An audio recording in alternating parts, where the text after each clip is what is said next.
Seigneur notre Père, c'est un grand chant qui est chanté. Rends cela réel. Que cela ne soit pas seulement un chant. Même dans nos cœurs, fasse que là où le désert a existé, maintenant ce soit un jardin fleuri.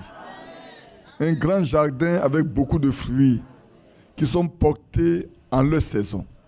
Tu as bien dit, bienheureux, l'homme qui médite la parole de Dieu tous les jours, qui trouve son plaisir à le faire. Celui-là, il est comme un arbre planté près des ruisseaux d'un courant d'eau. Son fer ne se flétrit point. Il porte ses fruits en leur saison. Et tout ce qu'il fait lui réussit.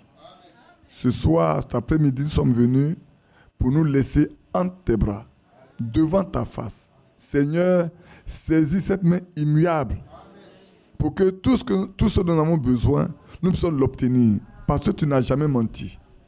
Nous allons encore lire ta parole, qui est la vérité. Plante en nous cette vérité. Que nous soyons vrais, comme l'avons lu ce matin. Que tout ce qui mérite l'honneur et la gloire soit nos pensées. Bénis-nous maintenant et donne de ton esprit. Seigneur, c'est notre demande. Que tu nous remplisses de ton esprit. Tu remplis chacun de nous. Que ce soit le deuil visible ou invisible. Chacun s'attend à toi. Réponds-nous au nom de Jésus-Christ. Y a-t-il des malades, Seigneur? Tu les connais. Tu vois notre frère qui est venu, qui a commencé à faire une poussée de tension. C'est l'ennemi qui veut prendre sa vie. Mais à Golgotha, le prix a été payé. Que ce mal le quitte définitivement et qu'il se porte bien pour servir à la gloire de ton nom. Merci Seigneur pour ce que tu fais cela pour nous. Au nom de Jésus. Amen. Amen.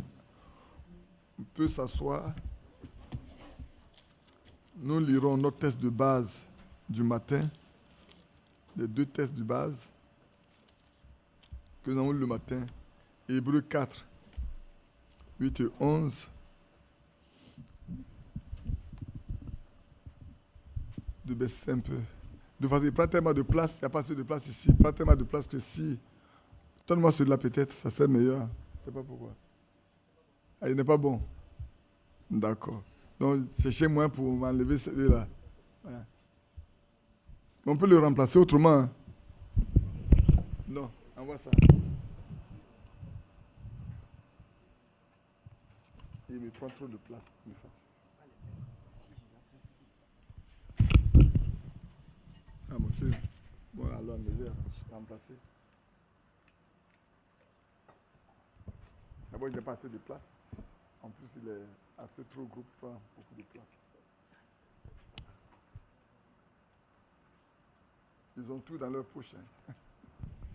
Bon, on commence à lire en attendant que il n'est fini. Nous prenons Hébreux 4.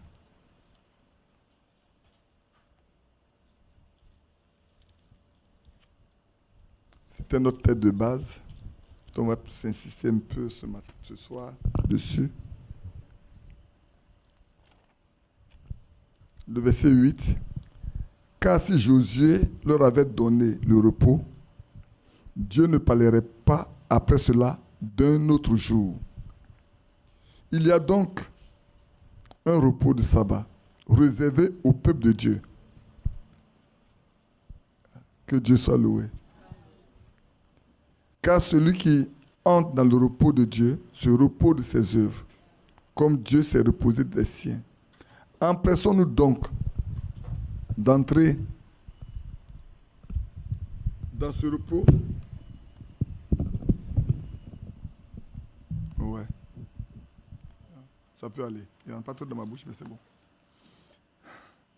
Empressons-nous donc d'entrer. Maintenant, est-ce que ça va? Ça va là-bas? Ça passe pour vous? Ça va comme ça? Bon, ok. Empressons-nous donc d'entrer dans ce repos, afin que personne ne tombe en donnant le même exemple de désobéissance. On retourne également dans Matthieu, et puis on reviendra tout de suite dans Hébreux là. Dans Matthieu 11,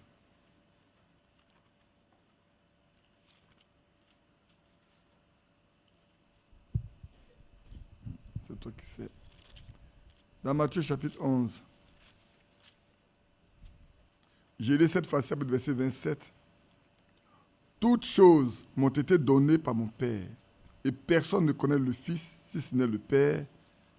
Personne ne connaît non plus. Personne non plus ne connaît le Père si ce n'est le Fils. Et celui à qui le Fils veut le révéler. Venez à moi, vous tous qui êtes fatigués et chargés, et je vous donnerai du repos. Prenez mon joug sur vous, recevez mes instructions, car je suis doux et humble de cœur, et vous trouvez le repos pour vos âmes, car mon joug est doux et mon fardeau est léger. Que Dieu ajoute ses bénédictions à la lecture de sa parole.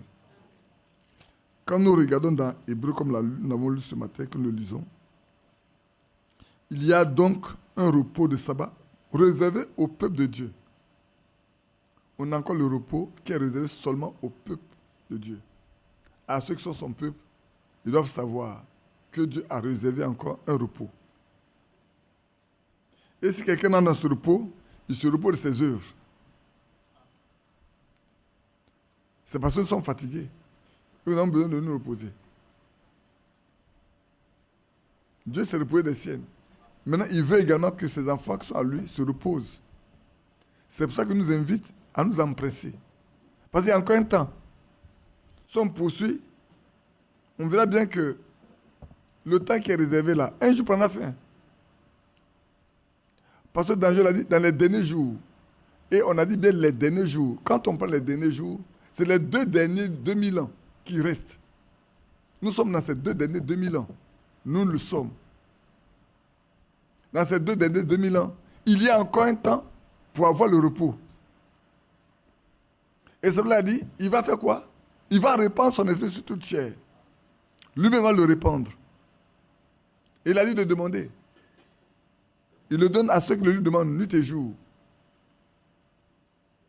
C'est tellement important, comme nous l'avons vu ce matin, que ce repos est important pour que nous nous reposions vraiment en lui. Il est notre assurance.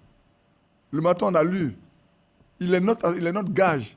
Il nous donne les arts pour montrer que dès l'instant où il a mis ses arts en nous, il est certain qu'il viendra pour nous chercher. Il ne peut pas nous oublier. Il n'est pas un homme pour mentir. Lui, il est Dieu. Ce qu'il dit, il le fait. Et il le fait parfaitement bien. Empêchons-nous donc d'entrer dans ce repos, afin que personne ne tombe. Frère, vous voyez, l'expression est très forte. Hein? Est très forte. Empêchons-nous d'entrer dans ce repos, afin que personne ne tombe en donnant le même exemple de désobéissance. Pour ne pas avoir à être désobéissant, il faut rentrer dans ce repos. Si on ne rentre pas dans ce repos, il est probable, il est possible que nous devenions désobéissants.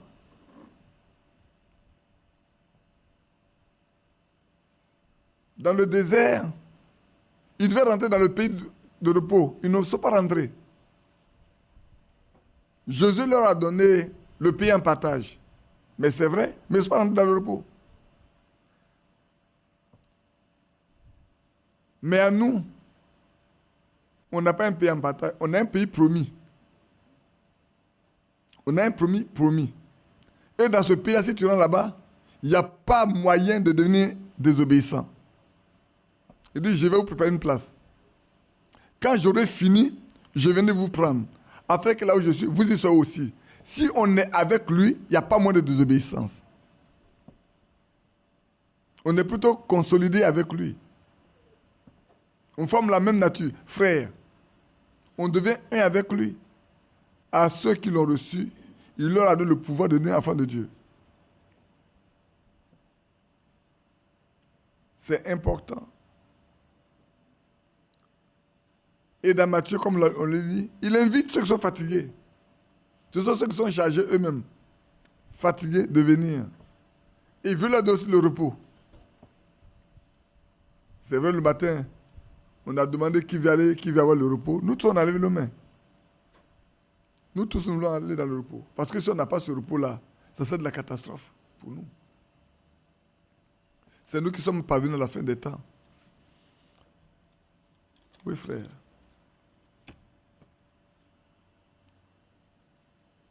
Que Dieu nous bénisse. Le matin, quand on a lu 2 Corinthiens 5, 2, 9, parlant des arts, vous avez vu l'aspiration, le désir profond de Paul. Pour lui, si tu as le Saint-Esprit, si tu es en Christ, qu'est-ce qu'il y a encore à espérer de la terre? Mieux vaut aller se reposer. Mieux aller prendre part à l'attente qui nous attend, à ce corps glorieux qui nous attend. C'est le désir profond de tout vrai croyant. Parce que dès lors, il n'a plus rien à rechercher sur la terre. Plus rien. Il a le dégoût même de la terre. À moins que Dieu lui dise, mon fils, tu as un travail à faire. Si tu as un travail à faire pour Dieu, tu ne peux pas partir aussi longtemps que tu ne l'as pas fini. Ma fille, tu ne peux pas partir aussi longtemps que tu n'as pas fait, tu n'as pas encore accompli la chose pour laquelle je t'ai mis sur la terre. Ne pensez pas que c'est les hommes seulement qui amènent déjà la foi. Vous vous souvenez de cette femme-là qui a amené 4 hommes à la foi en une matinée. Son mari et leurs amis. Nous avons bien changé ce cantique-là. Hein? Jésus doit-il porter sa croix tout seul? Et le monde vit dans l'insouciance. Il y a une croix pour chacun. Elle a été éprouvée ce matin-là. Et c'est vrai, elle a été éprouvée. Qu'est-ce qui s'est passé? Son mari a rendu témoignage. Les gens disent qu'il n'y a plus de chrétiens. Il n'y a plus de chrétiennes sur la terre. Il n'y en a même plus. Et il dit, chez moi j'ai une chrétienne. Moi, j'ai une chrétienne. Tu as une chrétienne chez toi à la maison? Moi, j'ai une chrétienne. Frère, le témoin est bon. Hein? Dis, moi, j'en ai. Et il sait qu'il n'aura pas honte. S'il envoie des gens chez lui à la maison, il n'aura pas honte. Et alors les gens disent, mais allons-y voir. Parce que quand il y a un chrétien, on l'entend, on le sent, on le voit. Et les 3 garçons descendent dans la maison, éprouvent la femme, demandent des œufs plats. Elle le fait comme elle sait le faire. Mais comme c'est pour l'éprouver, pour voir quelle est la nature qui habite en elle, qu'est-ce qui est en elle en réalité, patatras, ils ont tout jeté par terre.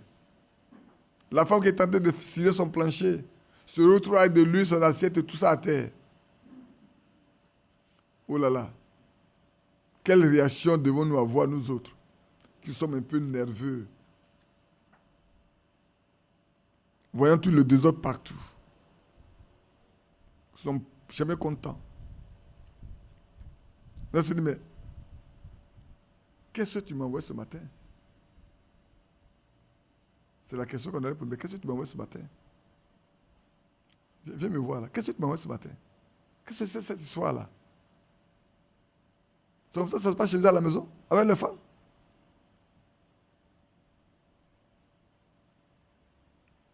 Quels sont ces hommes que tu envoies ce matin là pour me fatiguer là?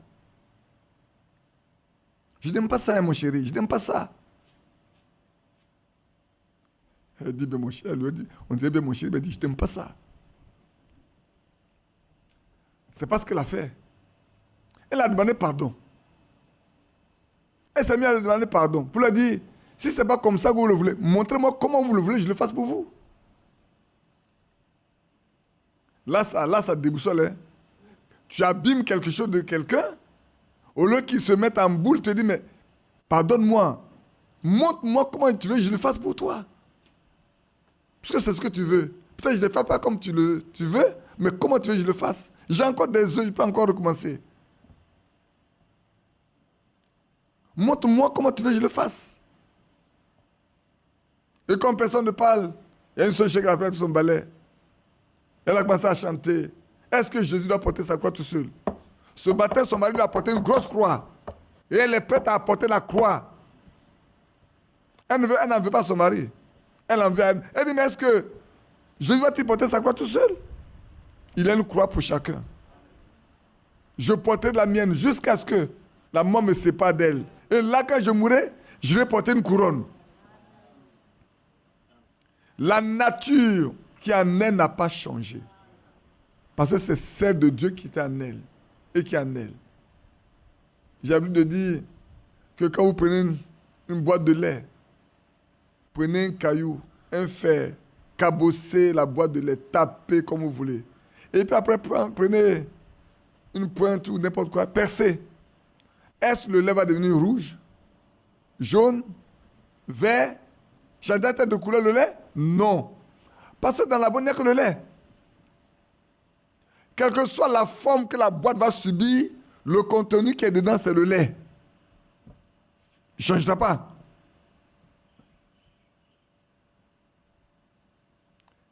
Si quelqu'un a l'esprit de Beethoven, il va écrire.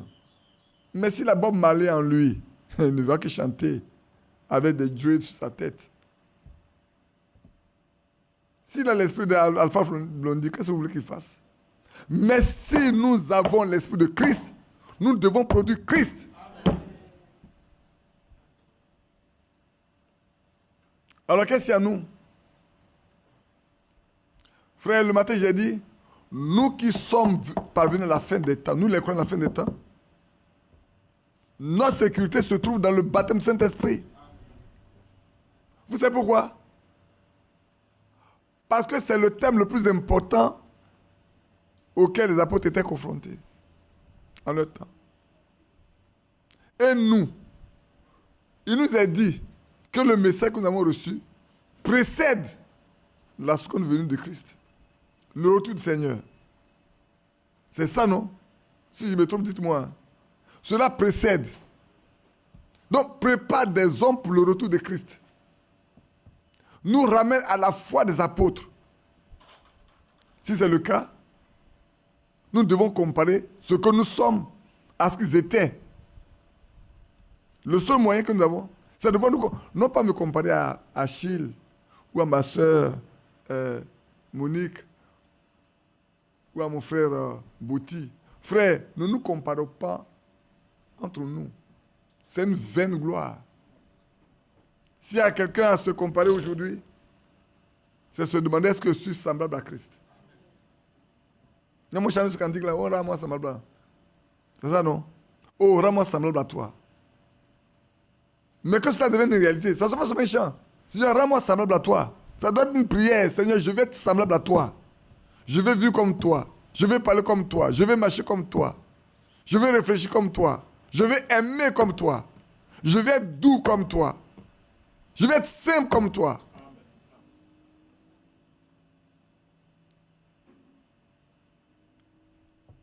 Et c'est vrai. C'est l'aboutissement de la vie chrétienne.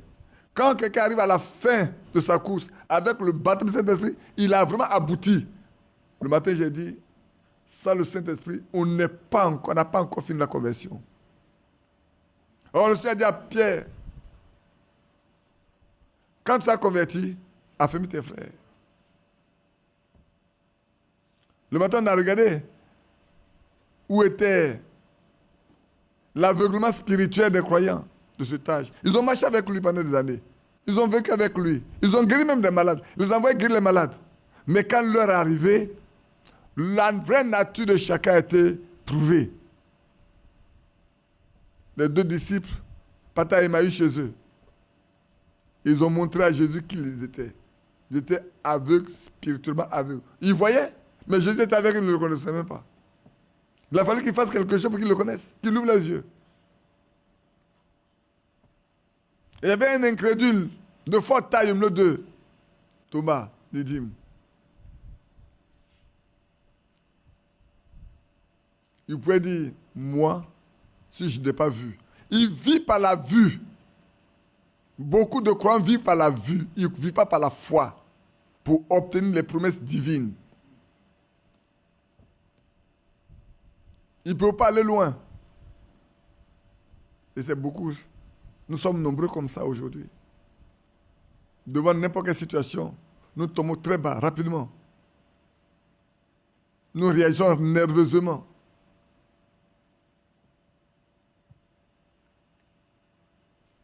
On va continuer de lire encore un peu.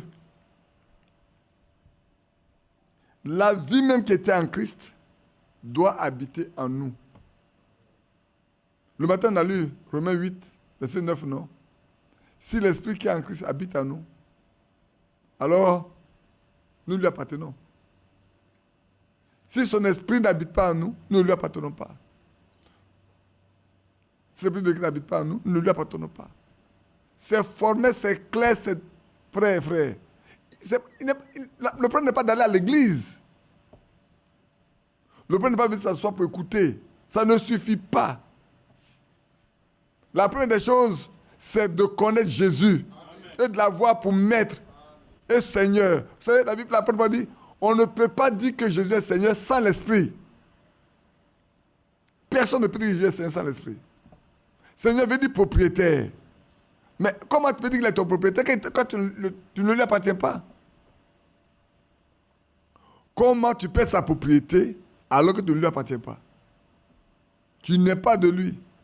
Il ne te connaît pas. Et te dit un jour, je ne t'ai jamais connu.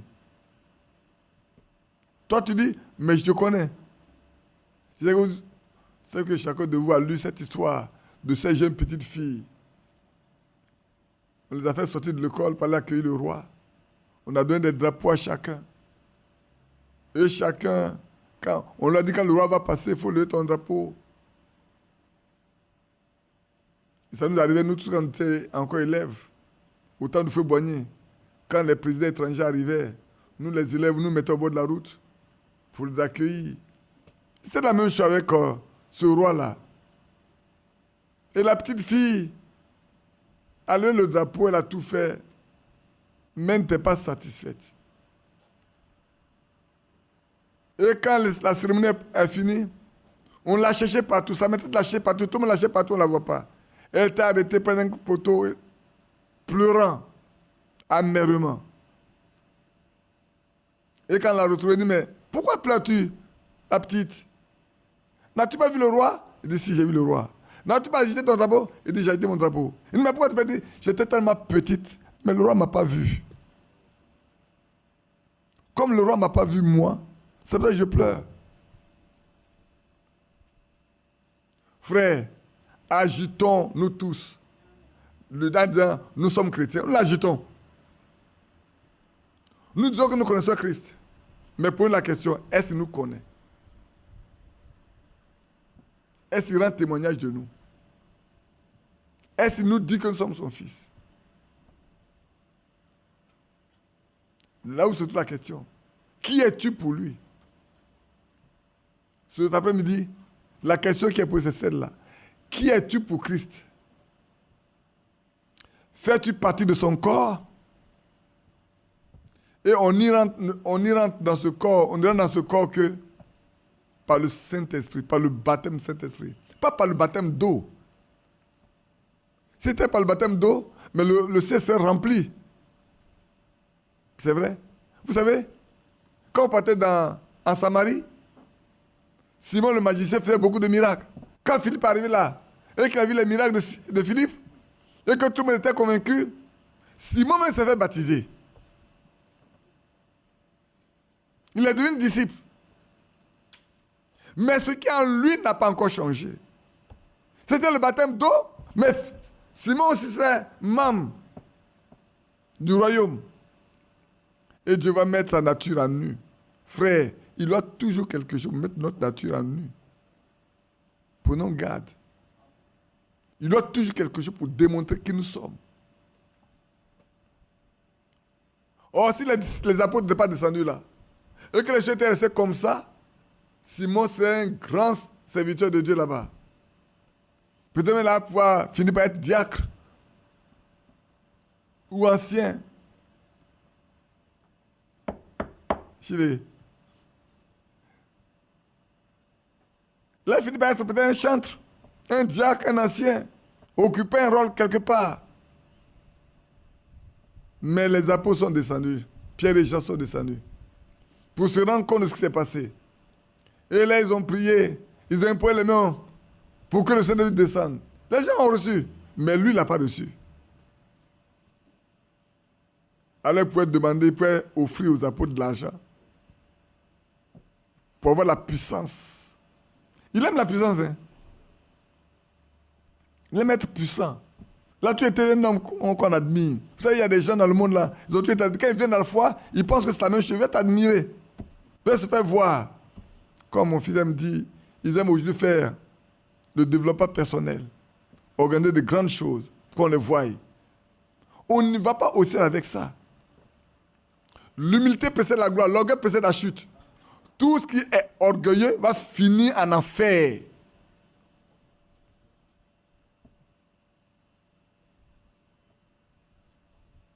Et Simon est venu, Pierre, Jean, vous savez, ce que vous avez est important.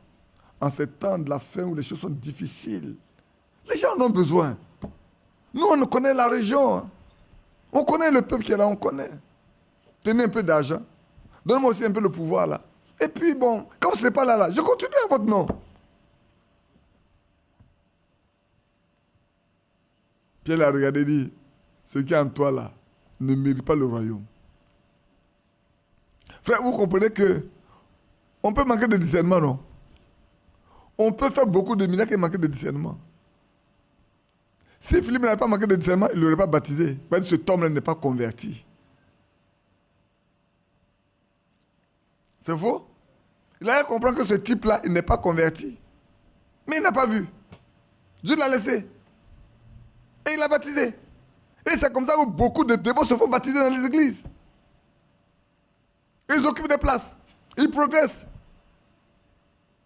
Et demain, c'est eux qui créent des problèmes dans l'église. Pourquoi? Parce qu'à l'intérieur, la nature n'a pas changé. La vie n'a pas changé, la nature n'a pas changé. Le démon qui est en lui n'est pas mort. La mauvaise vie qui est dedans n'est pas morte. Dieu n'a pas pris place dans le cœur.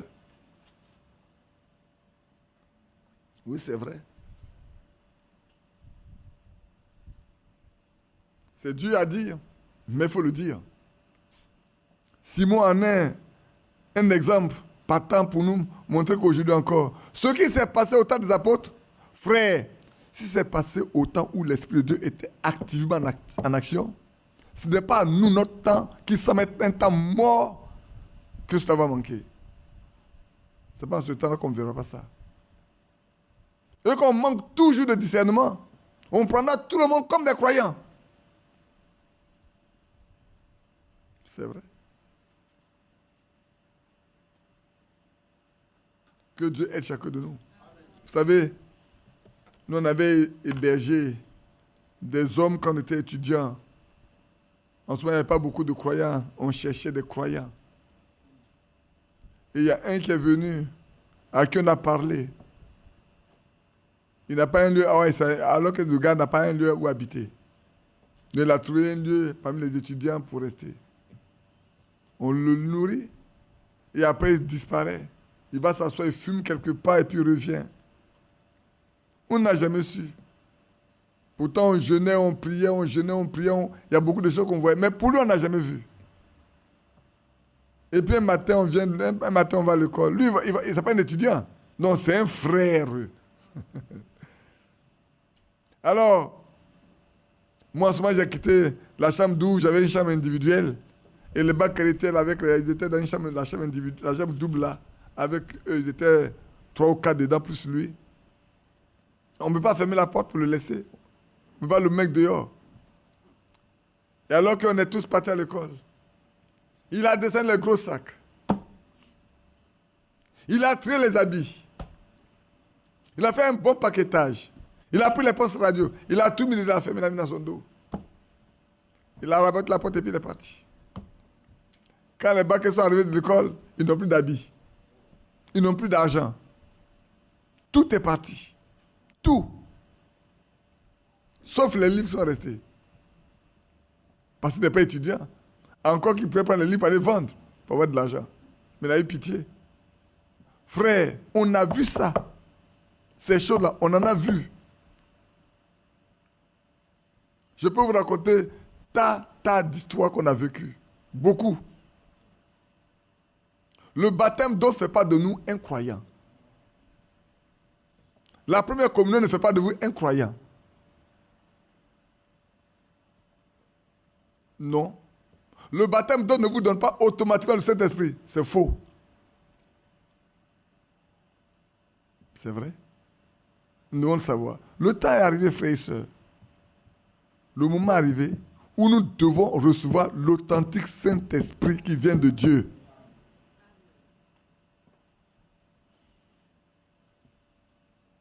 Notre sœur Achille n'est pas là maintenant, elle est partie. Elle me racontait quelque chose qu'elle a vu il n'y a pas longtemps. Elle est là? Ouais. Tu veux raconter ça à tes frères et sœurs? Et puis on va continuer.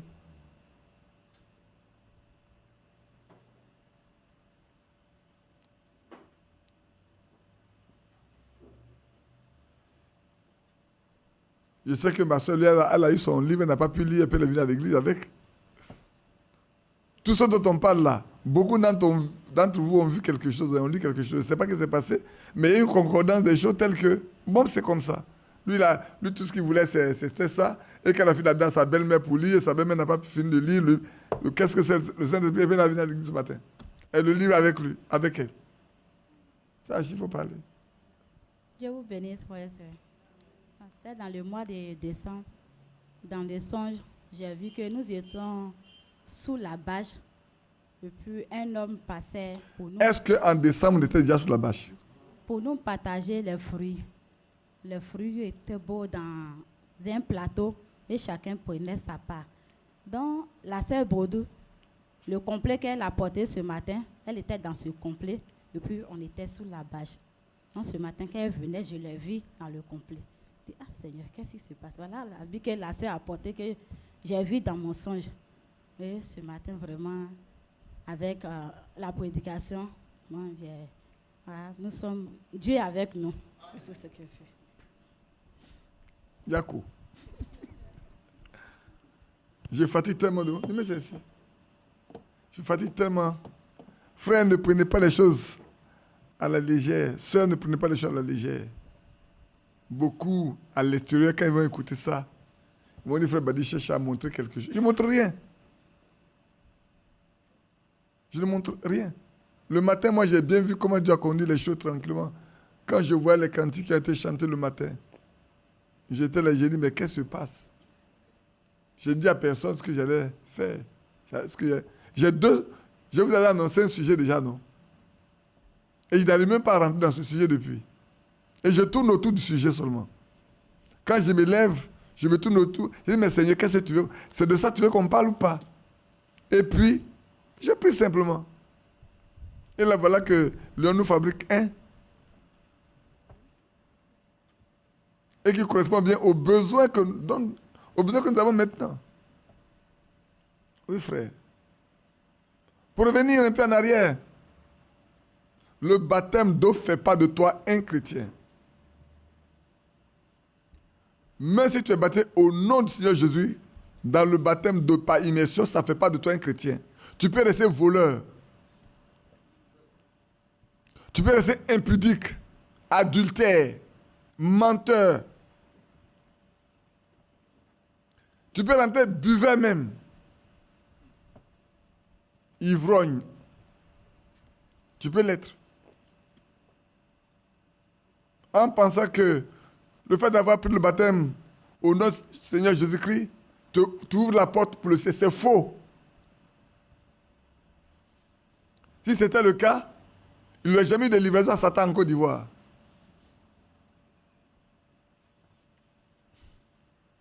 Oui, c'est vrai. Et c'est vrai, frère. On peut continuer un peu. Disons dans Jean 14, 23. Je ne sais pas si on n'a pas lu ça le matin. Le matin, j'ai fait tellement de choses. On avait lu ça le matin déjà. On peut le laisser parler, lire Éphésiens 3. Le matin, on a lu, mais on peut le lire quand même.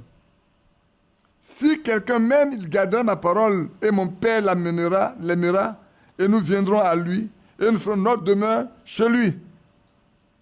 Si quelqu'un m'aime, il gardera ma parole. Et comme il garde ma parole, en d'autres termes, il croit ce que je dis, il observe, il pratique, il ne le mélange pas avec des dogmes religieux, avec des doctrines étrangères, mais il garde la pure parole, ce qui est sorti de ma bouche. Il observe, quand on a lu Exode 19, verset 5 ici dit, écoute Israël, si tu fais quoi? Si tu gardes mon commandement et gardes mon alliance, tu m'appartiendras. Et c'est ce qu'il dit ici. Si quelqu'un m'aime, il gardera ma parole. Et mon Père l'aimera. Nous viendrons à lui et nous ferons notre demeure chez lui. Chez lui, nous habiterons. Oh là là. Quand Dieu habite chez toi, tu auras tous les problèmes avec ceux chez qui Dieu n'habite pas. Quand Dieu habite dans un homme, ceux en qui Dieu n'habite pas font des histoires avec lui. Parce qu'ils ne marchent pas de la même manière. Ils ne pensent pas de la même manière. Ils ne voient pas les choses de la même manière. Ce n'est pas possible. C'est un combat qui se déclenche en même temps. Je vais vous donner une expérience que j'ai faite. Quand j'ai rencontré ce message, quand j'ai pris mon baptême, ça, j'aimais bien écouter Bob Marley. Et puis, j'étais en une chambre double avec un voisin. On a fait le lycée technique ensemble. Alors quand on est arrivé, j'arrive là. Je venais de prendre mon baptême, je suis très content. Je rentre dans la chambre, je finis de prier. À peine je me couche, que mon voisin, il ne sait rien du tout. Il met le dit de Bob Marley. J'ai dit, voisin, arrête. Il dit, tu m'emmerdes. J'ai dit, il faut arrêter. Il ne m'a pas écouté. Je me suis mis à genoux. Il y a un Seigneur qui n'y a plus de courant dans la cité. Il n'y a plus de courant. Le courant est coupé. Il n'y a plus d'électricité dans la cité. Il m'a insulté le sortir. Moi, j'ai bien dormi. Frère, c'était un gars qui a commencé comme ça. Hein. Pourtant, c'est moi qui ai été le chercher pour venir dans ma chambre. Pour qu'on soit ensemble, pour qu'on se connaisse, on a créé cette technique ensemble. Et là, moi, je me suis créé problème. Moi, devenu croyant, lui, non, c'est un problème. Avec toutes les villes sales qui doivent se mener là, c'était beaucoup de difficultés. Jusqu'à ce qu'à un moment donné, lui-même, il abandonne les études, il fit pour aller en Belgique. Frères, croyons. Quelles que soient les difficultés qui vont se présenter à nous, croyons seulement. Soyons des croyants. Au verset, et l'un d'Éphésiens 3.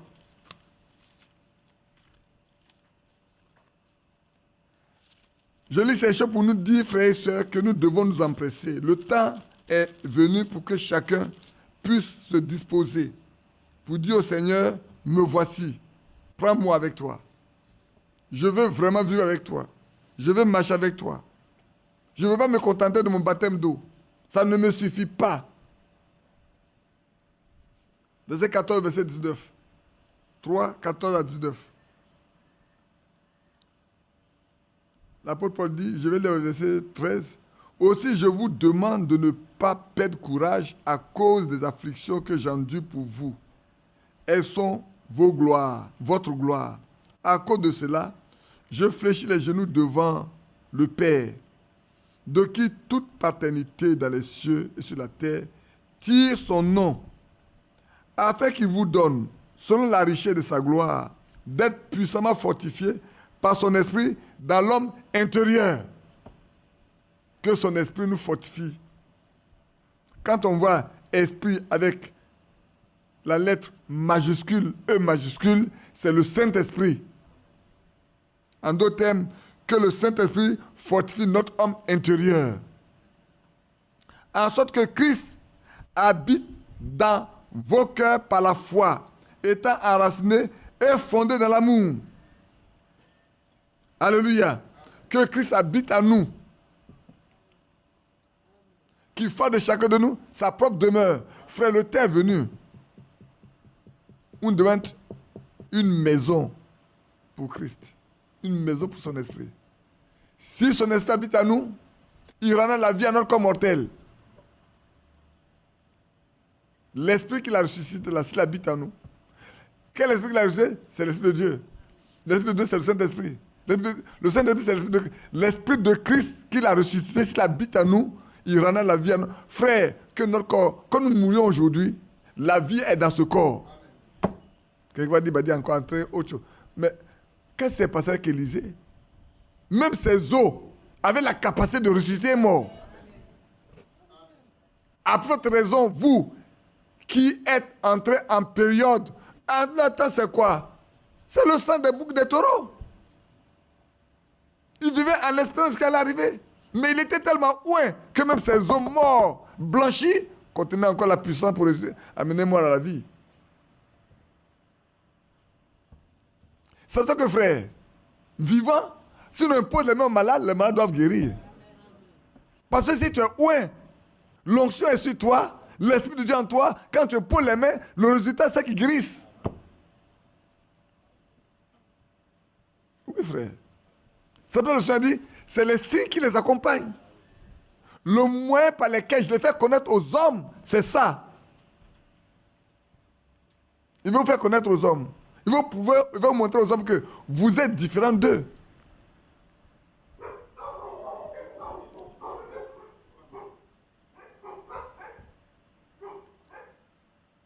Laissez-les. Le matin ne pas crier, c'est ce soir qui crie. C'est vrai.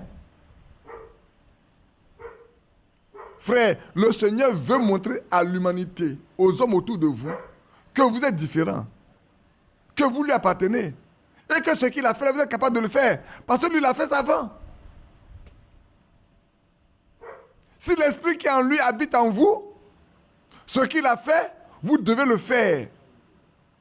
Il dit, je m'en vais au Père. Si vous croyez en moi, les œuvres que j'ai faites, vous les ferez aussi. Pourquoi? Parce qu'il va recevoir du Père le Saint-Esprit qui va déverser sur vous. Il va le répandre en vous. Oh, ce Pierre dont tu as parlé ce matin, quand le Saint-Esprit est descendu, frère, il était tellement loin que son ombre même pouvait guérir les malades. Pierre était tellement loin du Saint-Esprit que même son ombre, les gens étaient tellement nombreux qu'on ne lui demandait même pas de venir un peu les mains ou de prier pour eux. On dit Pierre, il faut passer simplement. Celui qui sait placer son malade du bon côté, que l'homme de Pierre passe sur lui, c'est fini. Il se lève, il rentre à la maison. Quand le paralytique, ils l'ont rencontré à la porte de la Belle avec Jean, il s'attendait à recevoir un petit morceau d'argent ou de pain ou quelque chose. Il a soulevé. Vous savez comment ça se passe avec les mendiants? Le gars, il était un paralytique, il était assis là depuis pour recevoir les aumônes. Il a soulevé peut-être son petit gobelet là, s'attendant à recevoir quelque chose de Pierre. Pierre dit, mais je n'ai pas d'argent, je n'ai pas d'or. Je n'ai rien de tout ça. Mais moi, j'ai une autre chose. Alléluia. Je n'ai ni or ni argent. Mais ce que j'ai, je vais te le donner. Les autres ont de l'or, ils ont de l'argent, ils te l'ont donné. Depuis 40 ans, tu es assis là avec, cherchant toujours un peu d'argent. Mais moi, je ne vais pas t'asseoir ici. Je veux que tu te lèves et que tu marches, que tu es un homme. Lève-toi sur tes pieds et marche. Voilà la différence. Mais cela a déplu aux pharisiens. Comment se fait-il que, frère, vous voyez, souvent l'homme n'aime pas le bien de son frère.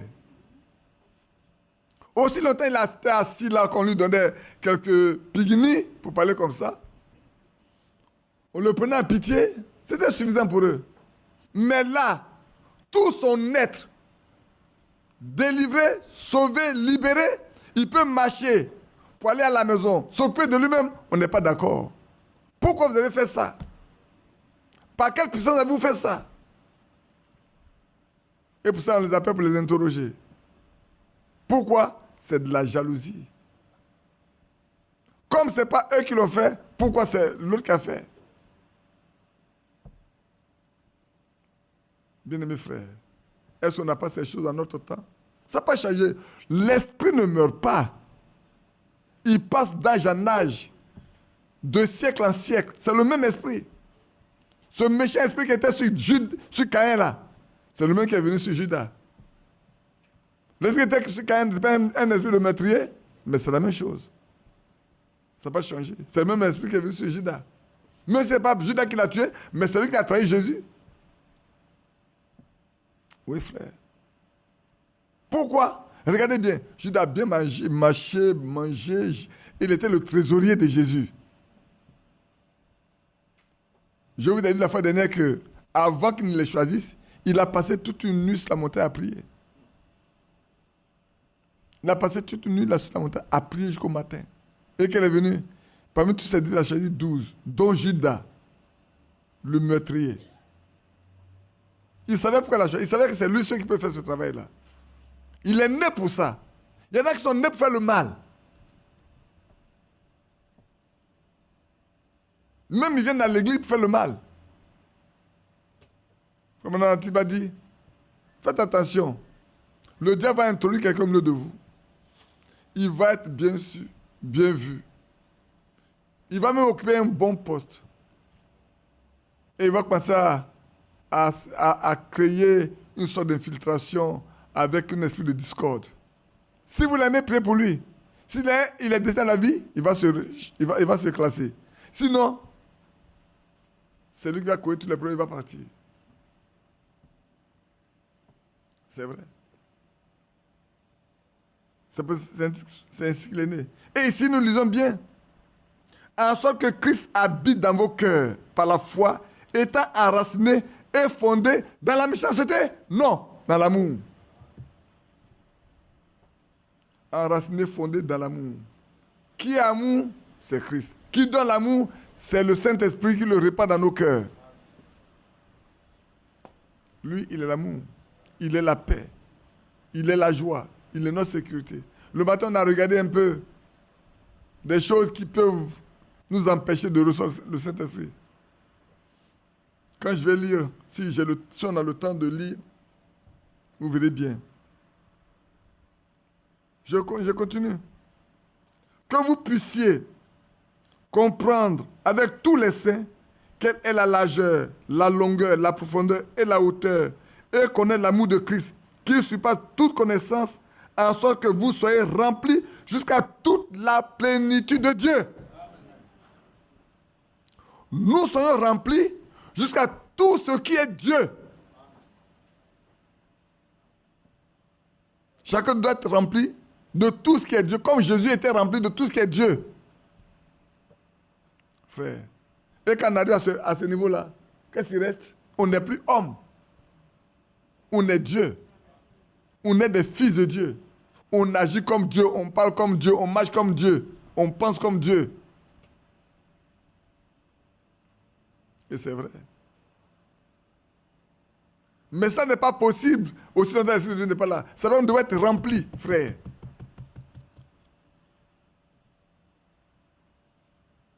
Et connaître l'amour de Christ, qui surpasse toute connaissance, en sorte que vous soyez remplis jusqu'à toute la plénitude de Dieu. Oh, c'est beau, hein?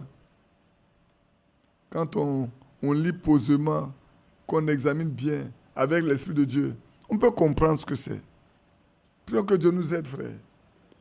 Le temps est venu de prier jusqu'à ce que ces choses deviennent une réalité pour nous. Ne nous privons pas de ça. C'est une grande richesse. Voilà le trésor caché pour nous. Frère, c'est à cela que le message nous destine. Pour préparer le retour de Christ. Préparons le retour de Christ. Attachons-nous à préparer le retour de Christ. Que chacun de nous s'attache à préparer le retour de Christ. Frère, c'est le temps.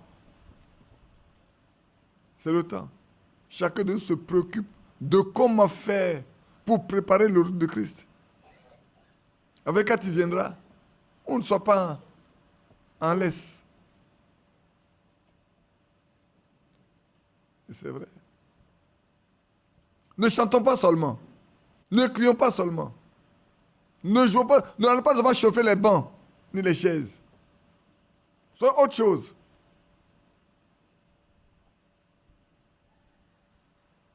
Le temps est arrivé, frère, que les choses changent dans notre vie, dans nos maisons. J'ai toujours l'habitude de vous parler de Corneille. J'ai dit, Corneille, chez lui, tout le monde, ils étaient tous pieux. Ils craignaient Dieu. Il faisait beaucoup de monde et il priait continuellement. C'est un lieu de prière. Je connais la maison, c'était un lieu de prière. Un lieu où tout le monde se consacrait à Dieu. Que sont nos foyers aujourd'hui? Nos maisons? Sont-elles des maisons où quand on arrive, on sent la présence de Dieu? Une maison dans laquelle, quand on y rentre là, on voit Dieu en action. Si on nous transportait un malade un matin dans nos maisons, est-ce qu'il sortirait guéri? Ou on allait courir avec lui pour aller à l'hôpital rapidement?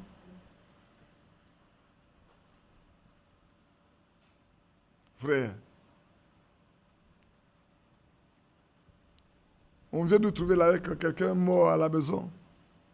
On m'a dit, mes frères, c'est déjà trop tard. Si l'esprit qui a reçu Jésus habite en nous, il rendra la vie à notre corps mortel. On sent tellement loin que si on approche le corps, Dieu lui donnera la vie. On n'a pas envoyé le mort là pour que Élisée puisse le toucher. Et Dieu fait bien des choses. Hein. Quand les morts ont vu les brigands arriver, ils ont jeté le corps. Vous ne voyez pas la scène? Imaginez-vous la scène. Vous voyez des gens qui prennent quelqu'un pour l'enterrer. Et puis vous voyez les brigands arriver là-bas. Chacun sauve sa vie. Lui, les morts, déjà, il faut le laisser. Il ne faut pas que nous autres meurions. Donc on le jette. Pourquoi ne pas aller tomber dans un autre tombeau? Dieu voulait qu'il vive encore. Ce n'est pas comme chez nous ici, où on écrit les noms sur les tombeaux. Hein. On dit, voilà le tombeau de terre. Mais on sait que là où il est là, on a jeté, il est parti tomber dans la tombe de qui? D'Élisée. S'il était tombé dans la tombe de quelqu'un d'autre, ça ne produirait rien du tout. Et puis la tombe là, frère, la pluie est passée, le vent a passé, la chaleur a passé, et les eaux d'Élisée ont commencé à sortir. Peut-être c'est pour ce jour-là. C'est à cause de ce jour-là que peut-être le doigt, le bras, ou l'os, la tête, ou l'épaule d'Élisée est sorti. Et quand le corps de cet homme a touché ce torse-là, la vie, frère. Alléluia. Ce jour-là, quand il sera en haut là-bas, ceux qui ont la même nature que lui sortiront des tombeaux. La mer rendra les morts. Le feu rendra tout. Même un lion à manger, il va rendre. Ce que le lion a mangé, le lion même est mort. Tout a disparu. On ne sait pas où ça y est. Hein? Mais Dieu sait où se trouve chaque corps.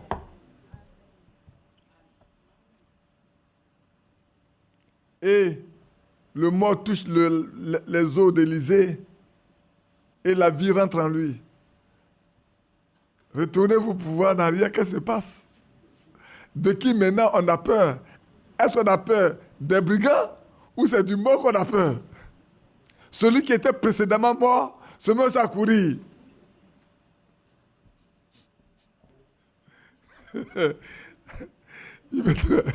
Laisse-moi rire un peu. Ce n'est pas le lieu de faire rire. Hein.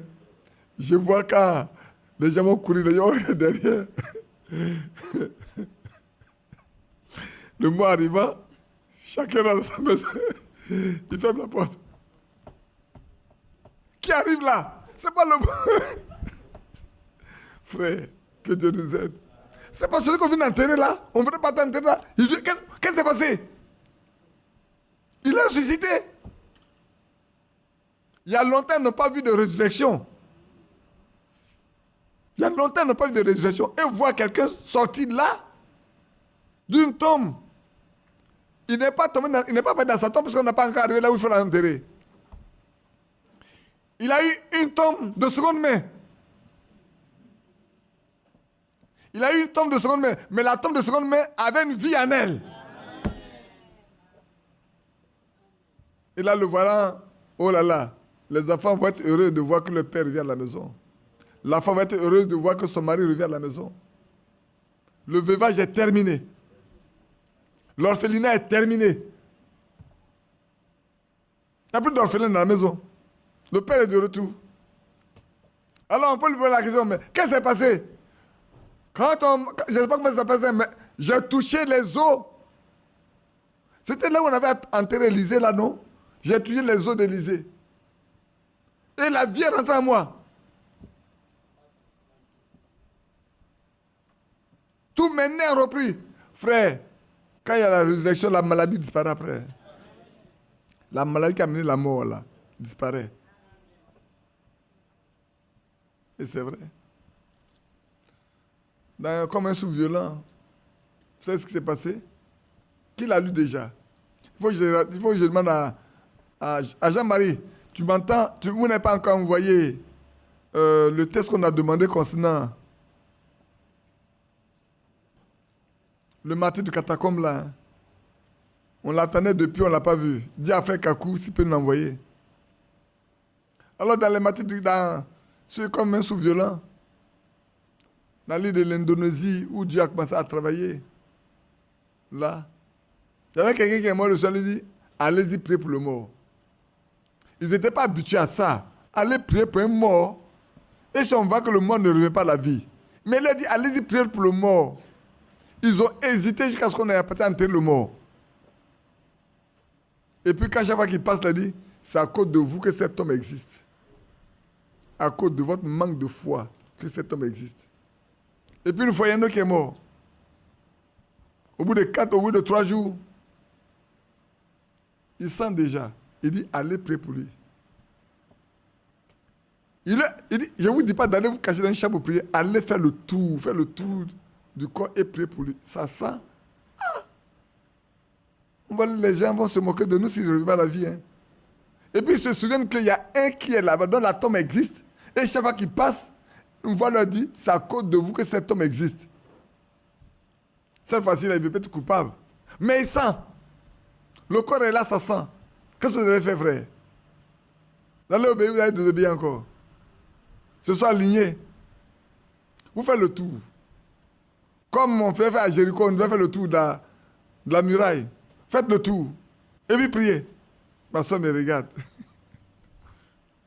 Quand ils ont commencé à faire le tour, ils ont pris un moment donné, les orteils ont commencé à bouger. Le corps qui sent déjà, les orteils ont commencé à bouger. Alléluia.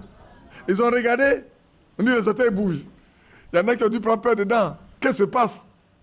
Et pour finir, le mort s'est redressé. Il est revenu à la vie. Frère, qu'en sera-t-il de nous? Allons-nous continuer d'enterrer tous nos morts? Prions. Que Dieu fasse grâce. Qu'on ne soit pas toujours en train d'enterrer nos morts. Ou même qu'on n'ait pas de mort au milieu de nous. Qu'on soit toujours des vivants. Que la maladie vienne. Qu'on prie que Dieu donne la vie. Parce que frère, il nous a donné le pouvoir. Il a donné. C'est pour ça que frère, ce qui est important aujourd'hui, ce qui nous manque, c'est ça. Être rempli de toute la plénitude de Dieu. Être rempli de toute la plénitude. C'est ce que l'apôtre Paul a dit. Hein. Il dit, et connaître l'amour de Christ qui surpasse toute connaissance. En sorte que vous soyez remplis jusqu'à toute la plénitude de Dieu. Nous devons être remplis de tout ce qui est Dieu. Quelqu'un disait, mais est-ce que c'est possible? Mais c'est pas moi qui le dis, c'est la Bible qui le dit. Et comme Dieu ne ment pas, ce qu'il dit s'accomplit. Il dit, le ciel et la terre passeront, mais mes paroles ne passeront pas. Frère, dites-moi, c'est l'apôtre Paul qui a écrit ça? C'est Paul qui a écrit, non? Hein? Vous ne me répondez pas? C'est Paul qui a écrit? Non. C'est le Saint-Esprit qui a poussé Paul à écrire. C'est par le Saint-Esprit que Paul a écrit. Paul n'a pas de volonté par rapport à ça. Paul disait aux Éphésiens, vous êtes arrivés à un stade où aujourd'hui, vous devez arriver au point où Dieu habite pleinement dans votre cœur. Il dit les Éphésiens, vous avez marché un temps, mais l'heure arrivée ou la connaissance de Dieu doit être telle qu'il habite en vos cœurs pleinement. Tout ce qui est Dieu soit en vous. Pour que vous soyez des dieux. Vous avez vu ce Paul-là, quand ce jour ils étaient dans ce navire qui partait à Rome, et le naufrage devait venir, où les gens ont souffert, ils n'ont pas voulu l'écouter. Pendant 14 jours, ils étaient battus. Et Paul était là, en tant que prisonnier dans la cale là-bas quelque part. Un prisonnier parmi les libres, mais il est plus libre que eux. Un prisonnier parmi les libres, il est plus libre que ceux qui sont là. Les autres sont prisonniers, mais ils ne sont pas prisonniers. Pourquoi? Parce que quand ils étaient là, en face de la mort, ils n'auraient plus d'espoir. Celui qui transportait, celui qui paraît être vaincu est le vainqueur. Et puis sortir dit, le Dieu que je sais m'a envoyé son ange, et qu'aucun de vous ne mourra, sauf le navire. Ça fait 14 jours que vous n'avez pas mangé. Prenez manger et reprenez la force. Le Dieu dont je suis le serviteur envoie son ange. Oh là là. Frère, vous comprenez? Voilà un simple homme qu'on prend prisonnier. Mais il est un élément que Dieu regarde. Quelqu'un que Dieu aime. Quelqu'un que Dieu protège. Quelqu'un que Dieu garde. Que Dieu visite. Il envoie un ange de sa présence pour venir visiter Paul et lui donner des commissions. Tu es fatigué? Et ma soeur?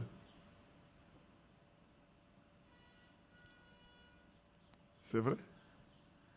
C'est comme ça que vous devez être. Quand on est dans un milieu où les choses ne vont plus, pour les autres, pour nous, les choses doivent aller. Parce que si nous avons Dieu avec nous, quand tout périclite, quand il n'y a plus d'espoir pour les autres, mais nous, on a quelqu'un, frère. On a le Dieu créateur du ciel et de la terre, l'auteur de toute vie.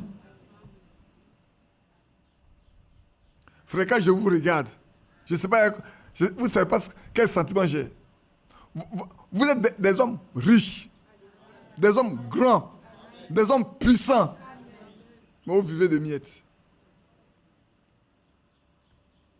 Soyez remplis du Saint-Esprit. Et les choses changeront. Si vous êtes remplis du Saint-Esprit, les choses vont changer radicalement. Partout passerez, les hommes diront, ça c'est un homme de Dieu. Ça c'est une fille de Dieu. Ça c'est un fils de Dieu. Vous savez que le diable, il sait qui vous êtes. Il connaît bien les enfants de Dieu. Il les connaît bien. Ceux qui ont peur des démons, ils ne savent pas ce que c'est un démon. Un fils de Dieu n'a pas peur d'un démon.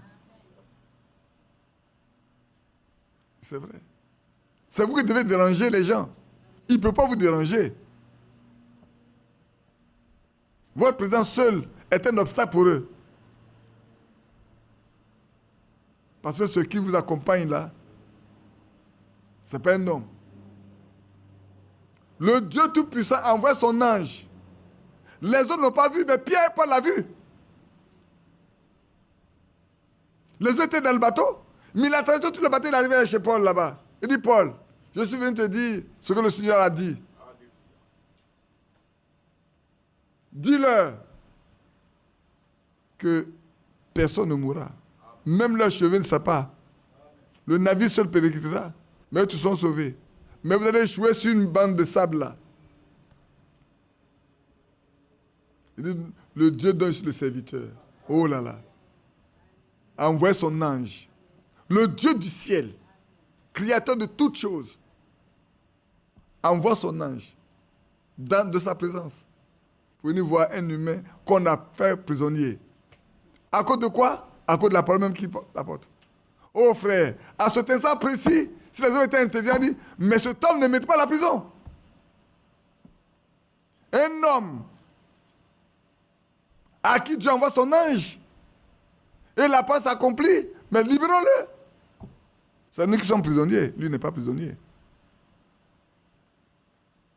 Mais ils vont tous respecter ce qu'on leur a dit. Il doit aller à Rome. Dieu a dit qu'il doit aller à Rome, il va aller à Rome. Il part à Rome. Que Dieu soit loué. On peut encore lire un peu? J'ai écrit ici, si le Dieu même qui est sans péché habite en nous, en toi et en moi, alors nous sommes passés de la mort à la vie. Si le Dieu même qui est sans péché là, habite en nous là, frère, c'est vrai, nous sommes passés de la mort à la vie. Pourquoi? Parce que son esprit habite en nous. 1 Corinthiens 12, 13 s'accomplit pleinement. En un seul esprit, nous avons été baptisés pour former un seul corps, le corps de Christ. Frère, si son propre corps a reposé pendant 3 jours dans la tombe, et que le 3e jour il est sorti, si nous sommes membres de ce corps-là, rien ne peut arriver à ce corps, à moins que Dieu ne l'ait permis. C'est vrai. Rien ne peut vous arriver si Dieu ne l'a pas permis. La mort ne peut même pas vous toucher. Oui. Après, on a la maladie. Oh, que Dieu soit loué. C'est la raison pour laquelle, frère, nos réunions de prière ne doivent pas être vides. À cause de ça, là, nous devons nous empresser pour être en réunion pour prier jusqu'à ce que ce qui est une promesse devienne réalité. Là, tout le monde n'est pas d'accord avec moi. Hein, Thierry? Je ne te vois pas. Tu ne veux pas aussi faire partie de ceux qui courent après cela? Un jour, ton travail ne va plus te porter. Hein. Laisse-le se reposer un peu.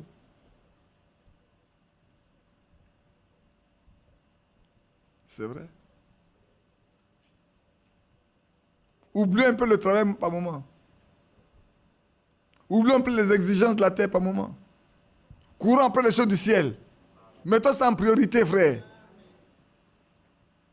Oui, c'est vrai.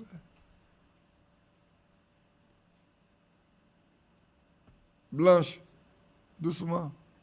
Il ne faut pas couper ta tête.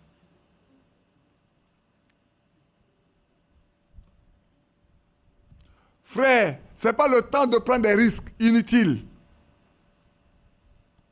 Ce n'est pas le temps de prendre des risques inutiles. Comprenez-moi bien et comprenez-nous bien. Ce n'est pas le temps de prendre des risques inutiles. C'est le temps de se mettre aux côtés du Seigneur.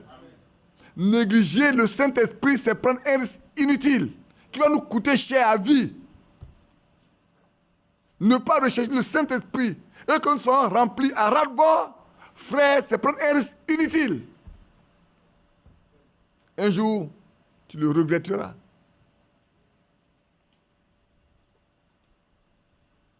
C'est vrai. Le temps est trop avancé.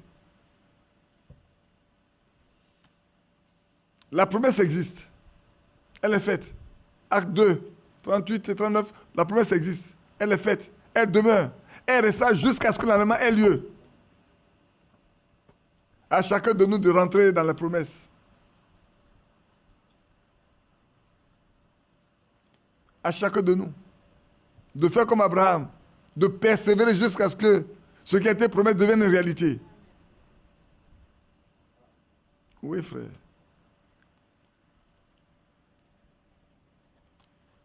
J'ai noté une chose ici. Frère Branham disait, sans le Saint-Esprit, vous vous dirigez tout droit dans le Conseil mondial des églises.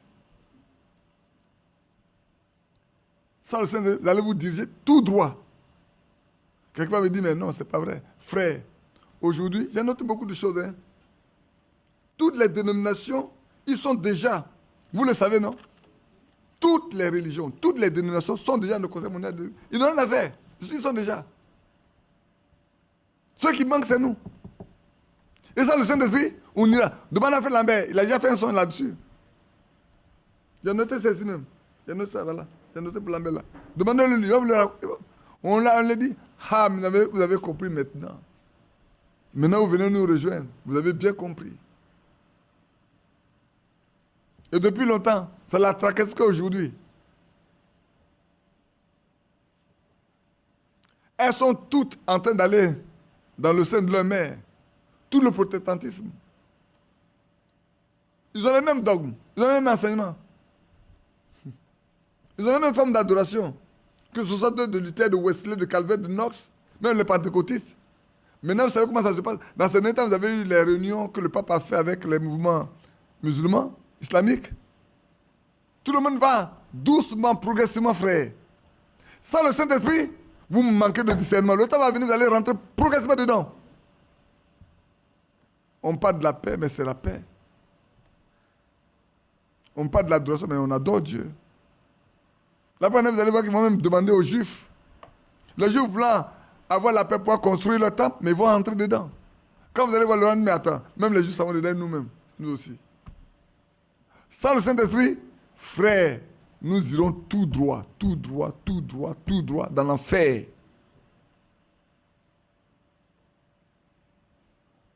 Et c'est vrai.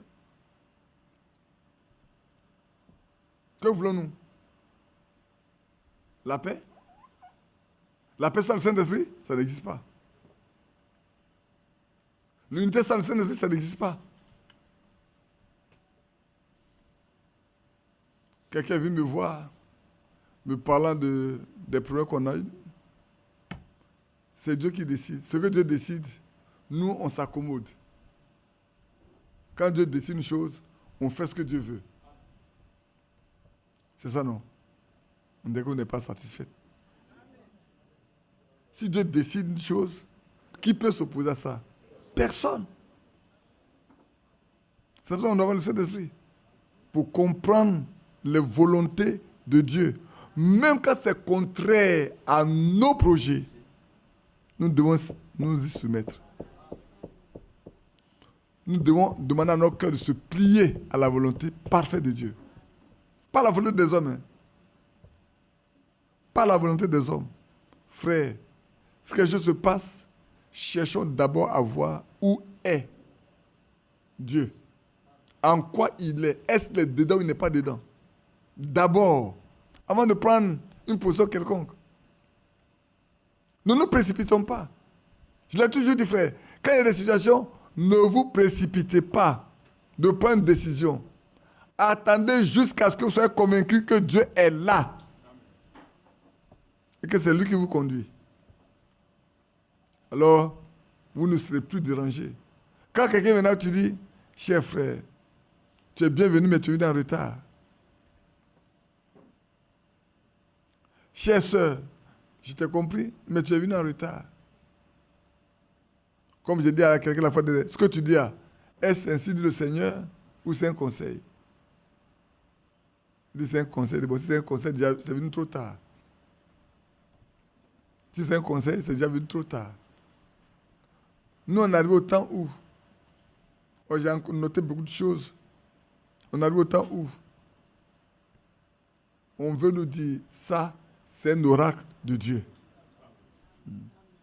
Quand on dit c'est un oracle de Dieu, et qu'on a examiné que c'est un oracle de Dieu, on marche avec. Vous voulez que je vous lise un peu quelques points de choses que j'ai notés dans Qu'est-ce que c'est le Saint-Esprit? Pour vous qui allez le lire. J'ai noté un certain nombre de choses et puis, il est quelle heure? Il est juste 16h45. C'est ça, non? Ça fait juste une heure, non? Ou bien, il y a encore beaucoup de choses, hein? Mais je ne sais pas si... Bon, on va lire. On va lire ce qu'on peut lire et puis on va regarder. On va lire ce qu'on peut lire et puis on va regarder tout de suite. Hein? J'ai noté un ensemble de petites choses là. Je voulais qu'on les regarde un peu seulement. Je prends la page 8 au paragraphe 27 de qu'est-ce que c'est que le Saint-Esprit? Qu'est-ce que le Saint-Esprit? Qu'est-ce que le Saint-Esprit? Qui a été prêché le 16 décembre 1959. Voilà ce qui est écrit ici. Il y a une immense différence entre un simple chrétien et un chrétien rempli du Saint-Esprit. Nous allons trouver cela dans l'Écriture et le situer dans l'Écriture. D'abord, il y a le chrétien qui se proclame chrétien. Qui se proclame chrétien? C'est celui qui est parti, qui a dit je suis chrétien, il a pris son baptême d'eau, non? C'est ça, non? Toute femme, tout homme, qui a pris le baptême d'eau, il se dit qu'il est chrétien. Tout homme, toute femme. Est-ce que vous avez quelqu'un qui nous a pris ce baptême d'eau qui ne dit pas qu'il est chrétien? Tout homme, toute femme qui prend le baptême d'eau, il se dit chrétien. Mais si ce chrétien n'a pas encore été rempli du Saint-Esprit, il est seulement sur le chemin de devenir chrétien. Donc il n'est pas encore chrétien. Parce qu'un chrétien, c'est disciple de Christ. Un chrétien, c'est un disciple. Il a pour mettre Christ. Il connaît Christ, Christ le connaît. Il marche avec Christ. Christ marche avec lui. Donc il est sur le chemin de devenir chrétien. Il ne l'est pas encore. Il se proclame chrétien, mais il ne l'est pas. Quadio, il faut être un peu debout. Pardon. D'accord. Il est seulement sur le chemin. Vous voyez? Il s'efforce de croire. Il s'efforce de croire. Il travaille pour cela. Mais Dieu ne lui a pas encore fait ce don du Saint-Esprit. Pour Dieu, il n'a pas encore atteint ce but pour que Dieu le reconnaisse. C'est juste. Oh, vous qui écoutez en ligne, vous qui écouterez demain, lisez bien la définition du chrétien. Ça, c'est la définition du mot chrétien. Alors, je lis la définition du chrétien. Il y a une immense différence entre un simple chrétien et un chrétien rempli du Saint-Esprit. Nous allons trouver cela dans les Écritures et le situer dans l'Écriture. D'abord, il y a un chrétien, il y a le chrétien qui se proclame chrétien. Il dit qu'il est chrétien. Pourquoi? Il a été baptisé. Vous savez que dans certaines églises, on fait le catéchisme, on fait le cours de baptême, on fait tout, on apprend tout avant d'aller prendre le baptême. Ça existe dans toutes les religions. Hein? Mais dites-moi, dans la Bible, l'eunuque a fait, Philippe a fait un cours de baptême avec lui. Paul, quand il a été frappé sur la rue de Damas, là, quand il est arrivé chez Ananias, Ananias a fait un coup de baptême là-bas. En Samarie, quand Philippe est arrivé là-bas, il a fait un coup de baptême? Non. Il a prêché l'évangile. Chez Corneille, il y a eu un coup de baptême? Non. Oh, dès qu'on est sorti du coup de baptême ou du catéchisme qu'on nous a baptisé, nous sommes chrétiens. Quand on est assis quelque part, quand on entend la parole de Dieu et que notre cœur a été enthousiasmé, souvent on est parti avec quelqu'un, on est assis ensemble, quand elle a levé la main et dit à se baptiser, nous aussi, pour ne pas qu'on dise que nous on n'est pas dedans, on se lève aussi, on va se faire baptiser. Et du coup, quand on sort là, on dit frère, sœur, il se proclame chrétien. Il se proclame, c'est lui qui se proclame chrétien. C'est nous qui nous prétendons être chrétiens. C'est pour ça que je vous ai dit, est-ce que nous connaissons le Dieu que nous prétendons servir? C'est nous qui prétendons le servir, est-ce que nous le connaissons? Aussi longtemps que tu ne le connais pas, tu vas croire que tu le sais, alors tu ne le sais pas. Mais si ce chrétien n'a pas encore été rempli du Saint-Esprit, il est seulement sur le chemin de devenir un chrétien. Il est sur le chemin de devenir un chrétien. Frère, vous voyez notre condition? C'est pourquoi, frère, on ne doit pas manquer aux réunions de prière où on veut chercher que Dieu nous visite. Léon, tu avais raison de dire, si on voyait l'importance du baptême du Saint-Esprit, on ne peut pas se coucher chez soi quand on dit il est l'heure d'aller prier. On ne peut pas se donner du sommeil, frère. Quand tu crois être chrétien alors que la Bible dit que tu ne l'es pas, il faut te mettre en route rapidement pour le devenir. Il faut le devenir. Il ne faut pas rester sur le chemin. Ne rallongez pas le chemin. Il risque d'être trop long. Vous voyez? Il s'efforce de croire. Il travaille pour cela. Mais Dieu ne lui a pas encore fait ce don du Saint-Esprit. Pour Dieu, il n'a pas encore atteint ce but.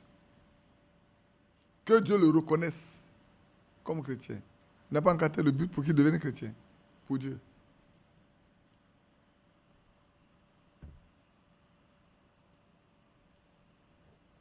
C'est le même appel que Dieu. Il parle de ce que d'Abraham. L'appel d'Abraham. Mais ici, dit, c'est le même appel que Dieu a adressé à l'homme afin qu'il abandonne sa méchanceté et qu'il se répande de ses péchés. Alors il sort du milieu où il se trouvait pour vivre dans un nouveau milieu. Alléluia. Bien-aimés frères, c'est dur, hein? Il y a longtemps qu'on a ça dans la main. Il y a longtemps qu'on a ça dans la main. Ce n'est pas nouveau. Mais où en sommes-nous aujourd'hui, frères? Faisons le bilan. Quand on boit, quand on fume, quand on vole, quand on triche, quand on ment, on se dit on est chrétien. Mais qui on trompe? On peut tromper un homme, on ne peut pas tromper Dieu. On ne peut pas se tromper soi-même. Laisse-moi lire encore quelque chose. Laisse-moi lire à la page 11. Le paragraphe 47, 48. Non, je me suis trompé de paragraphe, mais quoi? Non, ça c'est 38. Le 38 seulement.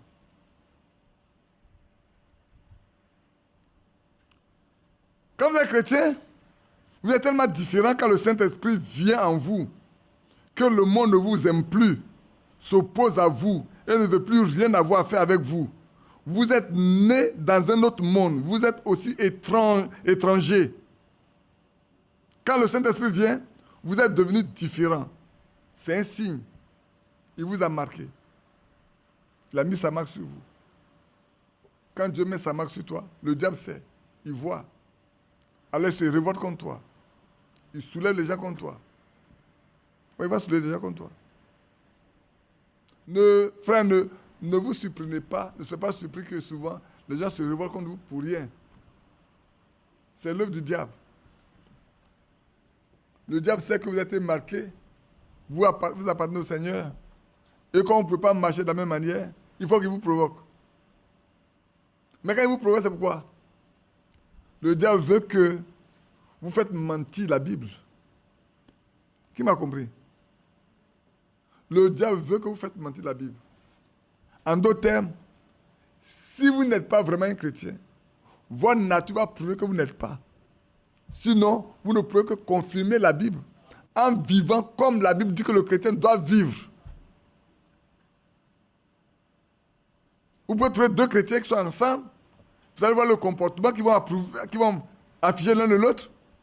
Pour celui qui a le discernement, il va comprendre qui d'entre les deux est chrétien ou chrétienne.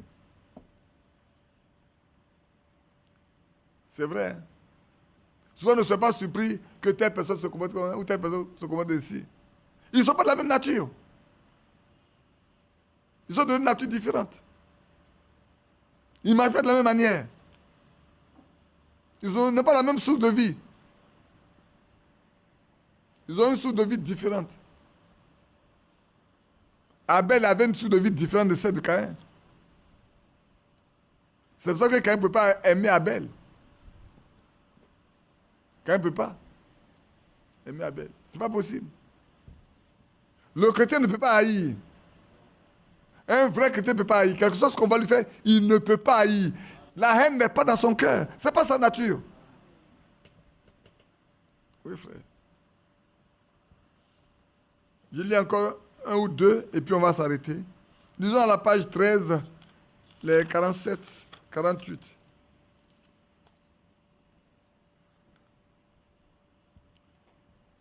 Qu'est-ce que le Saint-Esprit? Il est le sceau de Dieu. Parce que vous avez trouvé grâce devant lui. Il vous aime. Il a confiance en vous. Il vous a marqué de son sceau. Je peux reprendre ça. Qu'est-ce que le Saint-Esprit? Voilà ce que le Saint-Esprit. Il est le sceau de Dieu. Parce que vous avez trouvé grâce devant Dieu. Il vous aime. N'avons-nous pas lu ça dans Jean? Il dit, si vous aimez le Père, vous m'aimez, vous gagnez ma parole, le Père vous aimera. C'est écrit dans la Bible. Hein? Le Père vous aimera. Et nous viendrons chez vous. Et nous ferons notre demeure chez vous. Et c'est ce qui est écrit ici. Le sceau de Dieu, parce que vous avez trouvé grâce devant lui, et il vous aime. Il a confiance en vous. Frère, arrêtons-nous un peu. Quand Dieu a confiance en quelqu'un, le Dieu du ciel la regarde dans le cœur de l'homme et puis il a confiance en lui. Il n'hésite pas à lui donner les choses. De même qu'une femme, quand un homme a confiance en sa femme et que la femme a confiance en son mari, les deux sont plus deux, sont un, et que les deux partagent tout, il a toujours dit, vous qui cachez vos revenus à vos femmes, vous qui cachez vos revenus à vos maris, je me demande bien, comment vous pouvez parler d'amour?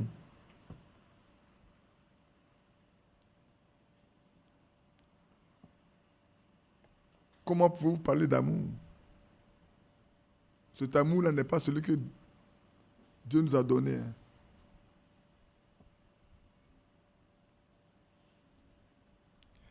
Qu'est-ce qu'un sceau? Un sceau désigne ou signifie une œuvre achevée. Dieu vous a sauvé, vous a sanctifié, vous a purifié. Vous avez trouvé grâce devant lui. Il vous a scellé d'un sceau, de son sceau. Son œuvre en vous est achevée. Vous êtes son ouvrage jusqu'au jour de votre rédemption. Une chose scellée est une chose achevée. Jusqu'au jour de votre rédemption, plus rien ne peut vous toucher. Parce que vous êtes achevé. Vous êtes complet. Nous sommes parfaits en lui. La Bible dit, nous sommes des hommes faits. Des hommes accomplis.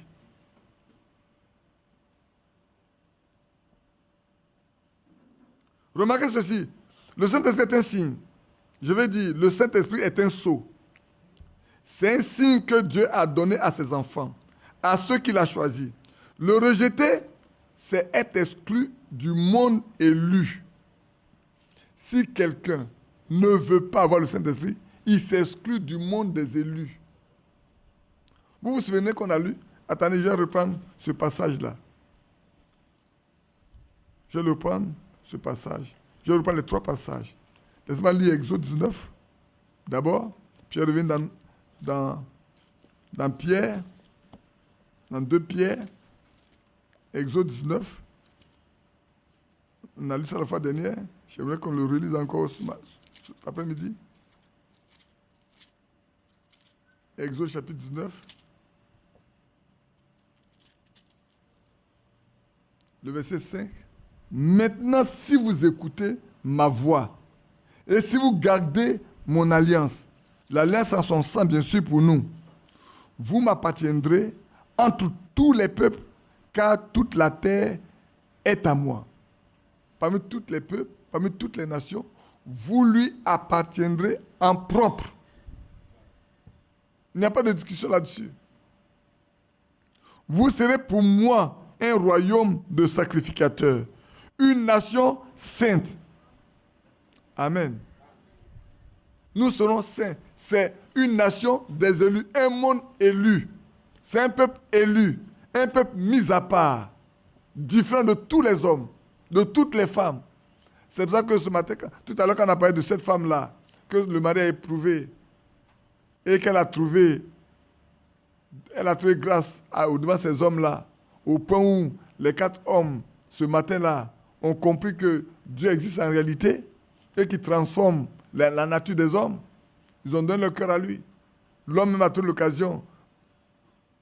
On peut le dire. C'est comme si le Seigneur a réservé cet homme-là pour le salut de ses amis. Il aurait pu déjà croire, puisqu'il a tellement confiance à sa femme, c'est pas? Puisqu'il a témoigné de sa femme dehors. Il sait que sa femme est chrétienne, qu'elle est fille de Dieu. Il lui a pu accepter, en même temps de marcher, aller et marcher avec le Dieu de sa femme. Mais Dieu l'a réservé pour que d'autres personnes croient. Ça, on ne comprend pas ce que Dieu fait. Soyons patients seulement. Et ce jour-là, ce matin-là, quelqu'un a dû le provoquer en disant, oh, maintenant le monde est pourri. Pas de chrétiens. Il n'y a même pas de chrétiens nulle part. Pourquoi on n'a pas posé la question à quelqu'un d'autre? À un autre profane? On a posé la question à quelqu'un qui a une chrétienne chez lui à la maison. Non, ne parlez pas comme ça. Vous pouvez parler, vous pouvez dire que tout est pourri, mais chez moi à la maison, moi j'ai une chrétienne. Il n'a pas dit dans l'église où ma femme va là. Hein. C'est ce qu'il a dit. Il n'a pas dit dans l'église où va ma femme là, il y a des chrétiens. Il dit non. Chez moi, à la maison, dans ma maison là, celle qui est avec moi là, qui porte mon nom, elle est une chrétienne. Et ils l'ont testé. Et ils ont vu qu'elle est une chrétienne. La nature de Dieu est en lui. Et en même temps, lui et les 3 autres sont venus au Seigneur. Dieu l'a réservé pour que ce jour-là, il ramène les 3 avec lui. 4 trophées en un. Que Dieu soit loué. Frères, ici, vous serez un royaume de sacrificateurs, une nation sainte.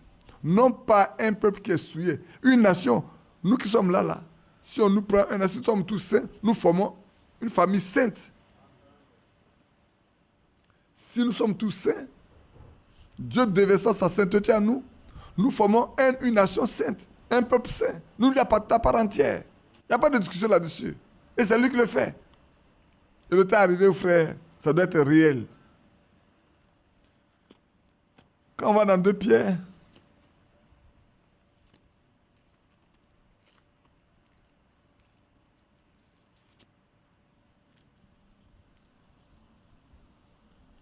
quand c'est dans 2 Pierre 2, si je ne me trompe pas. Comment 2 Pierre 1.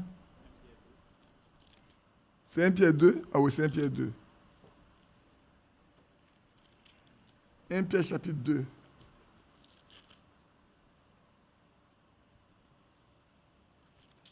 Le verset 9.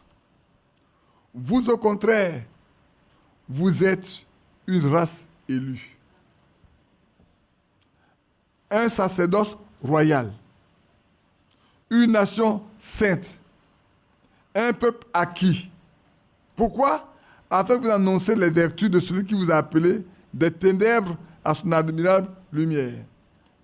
Voilà l'objet pour lequel il nous a appelés. Il fait de nous des saints, des élus, un peuple acquis, une nation sainte, pour annoncer ses vertus. Comment pour annoncer ses vertus? Mais quand nous manifestons ses vertus, que les gens le voient, alors nous annonçons aux autres que notre Seigneur là, il est vrai. Il guérit, il sauve, il bénit, il délivre, il élève. Vous pouvez lire après le chapitre 1 et après le chapitre 5 également. Vous pouvez aller lire là-bas. Laissons-nous gagner du temps. Le recevoir, c'est renoncer au monde et à toutes les choses de ce monde. C'est être quelque chose sur quoi Dieu a mis un sceau d'approbation. Recevoir le Saint-Esprit, c'est renoncer au monde et à toutes les choses de ce monde. Si quelqu'un reçoit le Saint-Esprit, c'est qu'il décide de renoncer à tout le monde entier et à tout ce qui est dans le monde entier. C'est être quelque chose sur quoi Dieu a mis son sceau d'approbation. Il a même donné pour nous. Lorsque nous ne recevons pas le sceau, c'est parce que certaines choses en nous ne sont pas en ordre. Il va les citer. Quand l'inspecteur vient vérifier notre vie pour voir si nous ne sommes pas un peu trop négligents en toutes choses, un peu négligents dans notre vie de prière, un peu négligents dans notre caractère, un peu négligents en parlant des autres, il ne pourrait pas sceller le wagon. Quelle mauvaise habitude, quelques mauvaises habitudes, quelques mauvaises mesquineries, quelques vulgarités d'esprit. Il ne peut pas sceller le wagon. Mais quand l'inspecteur a trouvé tout en place, alors il met le sceau. Alors qu'est-ce qui peut nous empêcher de le recevoir? C'est un peu trop de négligence en toutes choses. Un peu de négligence dans notre vie de prière. Un peu de négligence dans notre caractère. Un peu de négligence en parlant trop des autres. Quelques mauvaises habitudes. Quelques mesquineries. Quelques vulgarités d'esprit. Il ne peut pas sceller ces choses-là. Si ces choses sont en nous, on ne pourra jamais être scellé, frère. Que Dieu nous bénisse. On peut s'arrêter là pour reprendre dimanche prochain matin. Il y a beaucoup à lire encore. Hein. Ça vous va? J'ai voulu qu'on s'arrête ici pour que nous gardions ces choses à l'esprit. Et qu'en rentrant, nous sachions qu'est-ce qui peut empêcher Dieu de bénir un homme, de venir habiter dans cet homme-là. Et que nous rentrons à la maison en nous disant, Seigneur, montre-moi ce qui fait que depuis 30 ans, 20 ans, 25 ans, 5 ans, 10 ans, 18 ans, tu n'es pas encore venu à moi. Je veux aussi que tu habites à moi. Je veux aussi que tu me scelles. Je veux que la plénitude de ce qu'est Dieu soit à moi. Moi aussi, je le veux. Afin de parler comme les chrétiens. Je ne vais pas sur le chemin de devenir chrétien. Qui ne veut pas être sur le chemin de devenir chrétien? Non, je veux pas être sur le chemin. Je veux être chrétien, je ne veux pas être sur le chemin d'être chrétien. Je veux être chrétien, je ne veux pas être sur le chemin d'être chrétien. Qui ne veut pas être sur le chemin d'être chrétien? Ah, toi, tu veux être sur le chemin d'être chrétien? Qui n'a pas compris ce que j'ai dit? Qui ne veut pas être sur le chemin d'être chrétien? Et qui veut être chrétien? Aussi longtemps que tu n'es pas encore chrétien, que tu n'as pas... Être chrétien, je vais reprendre ça pour vous. Parce que vous n'avez pas compris. C'est bien que vous n'allez pas aller à la maison maintenant. Allons en arrière. Allons encore en arrière. Je sais que... Non. Je ne peux pas vous laisser partir comme ça avec ça. Il y a une immense différence entre un simple chrétien et un chrétien rempli du Saint-Esprit. Ça va? Vous comprenez bien? Nous allons trouver cela dans l'Écriture et le situer dans l'Écriture. D'abord, un chrétien. Il y a le chrétien qui se proclame chrétien. Je l'ai expliqué, non? Tout homme qui prend le baptême, il dit les chrétiens. Baptême d'eau. Au Tom a pris les chrétiens. Mais c'est les vrais chrétiens. Mais si ce chrétien n'a pas encore été rempli du Saint-Esprit, il est seulement sur le chemin de devenir chrétien. Alors, qui veut être sur le chemin de devenir chrétien? Là, vous avez bien compris. Moi, je ne veux pas être sur le chemin. Je suis chrétien. C'est ce que nous devons dire. Nous ne sommes pas sur le chemin. Qui est chrétien? Par la foi, levez votre main. Levez votre main aujourd'hui et dites, Seigneur, je veux être chrétien. Je ne veux pas rester sur le chemin d'être chrétien. Je veux l'être. Maintenant même, je vais l'être. Maintenant même. Il peut maintenant me faire devenir... Maintenant même, là où vous êtes là, il peut le faire. Il n'a pas dit on va aller à la maison. Non, maintenant même là, maintenant même, il peut le faire.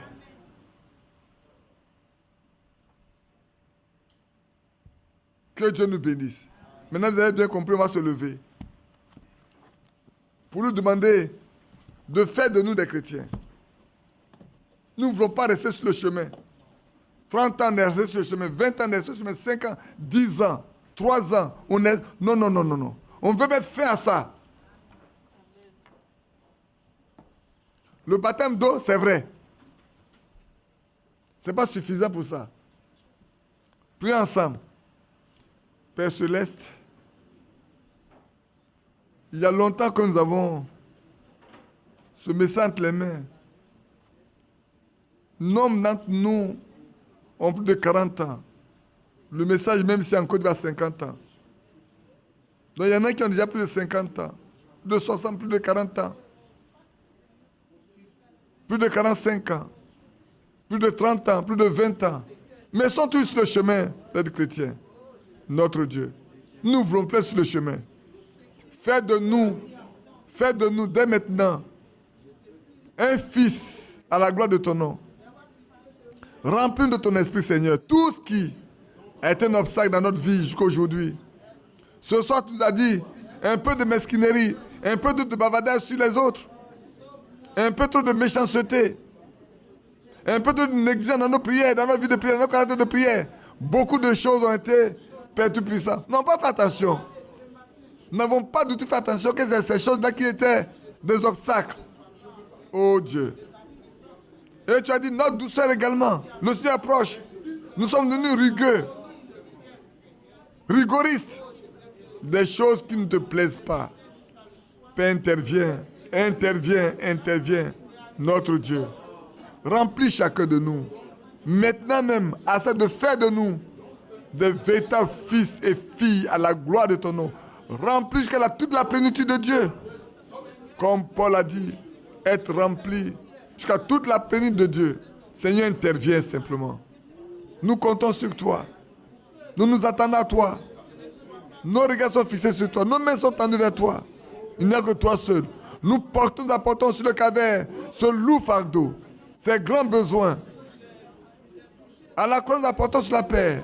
Et nous voulons retourner à la maison, libérés, déchargés, remplis, conduits par ton esprit. Étends ta puissante main, Père, notre Dieu. Visite-nous, Seigneur, notre Père. Visite-nous.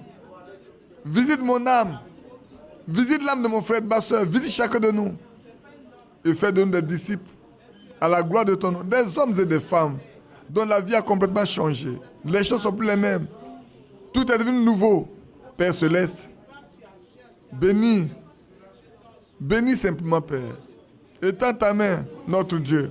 Comme tu l'as fait pour Paul, tu l'as fait pour Pierre, tu l'as fait pour Jean, tu l'as fait pour les 12 disciples d'Apollos, pour la maison de Corneille, notre Père. Pour le geôlier, tu l'as fait. Tu peux le faire aussi pour nous. Père, c'est toi qui nous as appelés. Nous ne sommes pas venus de nous-mêmes, tu nous as appelés. Et nous voulons être des fils, sortant de tout ce qui est impur, purifiés, lavés, nettoyés. Parce que nous espérons, Seigneur, que lorsque tu paraîtras, nous serons faits semblables à toi. Mais maintenant, nous voulons déjà prendre le chemin. Notre Père, accorde-nous ta grâce. Accorde-nous ta grâce, Seigneur, notre Dieu. Accorde-nous ta grâce. Au nom de Jésus. Alléluia. Y a-t-il quelqu'un qui veut prier pour nous? Quelqu'un qui s'est inspiré pour porter ce sujet? Pour que Dieu visite ses enfants, que nous sommes. Pour faire de nous, non pas des hommes qui sont sur le chemin, pour devenir des chrétiens, mais qui le sont.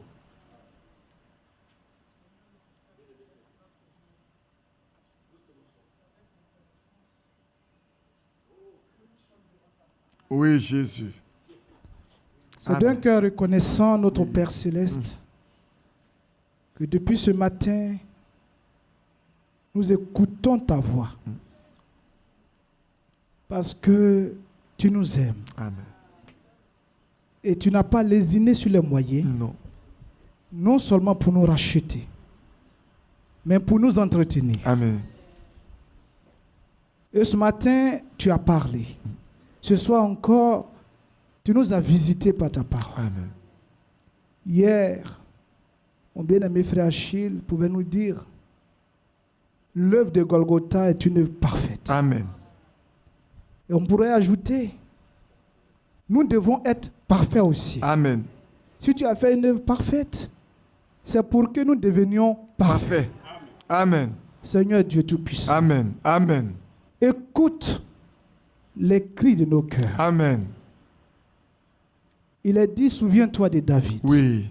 Souviens-toi de ses peines. Parce que David a juré à l'Éternel qu'il n'entrerait pas dans sa maison, qu'il ne monterait pas sur son lit, jusqu'à ce qu'il ait trouvé un lieu pour le puissant de Amen. Jacob. Il ne donnerait pas du repos à ses paupières, jusqu'à ce qu'il ait trouvé une demeure pour le Dieu d'Israël. Oui. Nous aussi, nous pouvons te demander cela. Amen. Donne-nous de ne pas monter sur nos lits. Oui.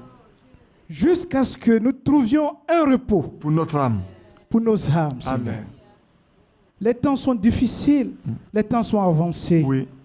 Mais nous sommes encore à la traîne.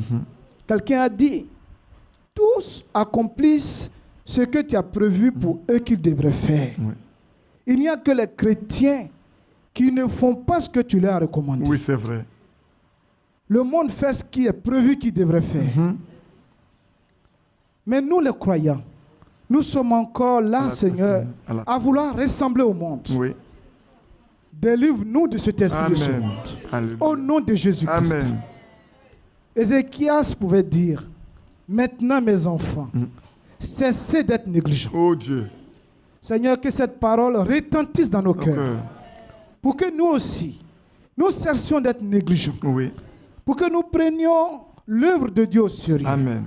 Pour que dans nos maisons, dans nos vies personnelles, nous ayons un seul objectif. Oui. Te servir. Amen. Et te servir que toi Amen. seul. Te servir toi seul.